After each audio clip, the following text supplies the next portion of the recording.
Proddatur municipal council రసాబస గత ప్రభుత్వంలో టిట్కో ఇల్లు కూల్చివేయటంపై చర్చ. ఎమ్మెల్యే వరదరాజులరెడ్డి, వైస్ చైర్మన్ బంగారు రెడ్డి మధ్య వాగ్వాదం. వైసీపీ, టీడీపీ కౌన్సిలర్ల మధ్య వాదులాట. కౌన్సిల్ సమావేశాన్ని బహిష్కరించి కౌన్సిల్ హాలు నుండి వెళ్లిపోయిన మున్సిపల్ చైర్మన్.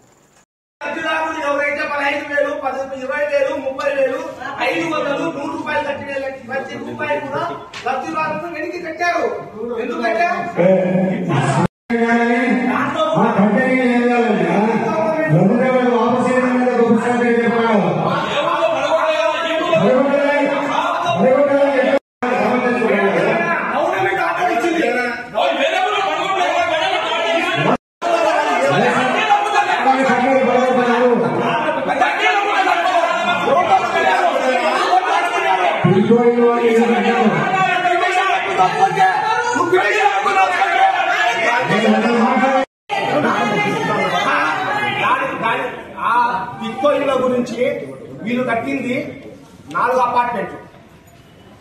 అపార్ట్మెంట్లు మాత్రమే. అంతా 300 ఇళ్లే కట్టింది. 4000 ఇళ్లు కట్టాల్సిన క్రమంలో 300 ఇళ్లు కట్టి నిలబెట్టేసినారు.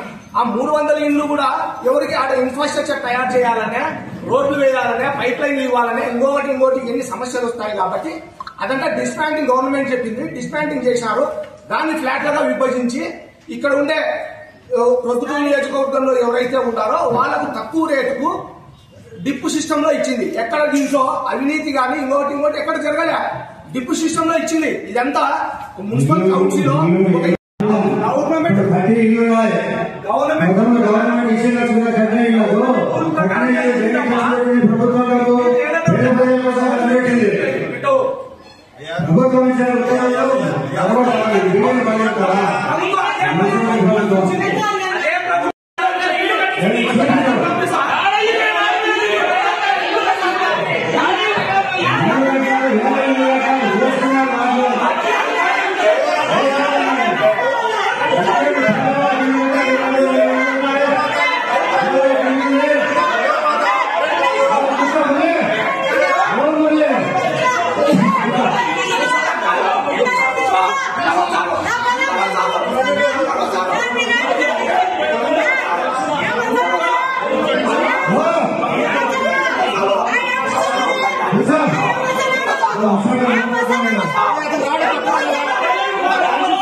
Subject video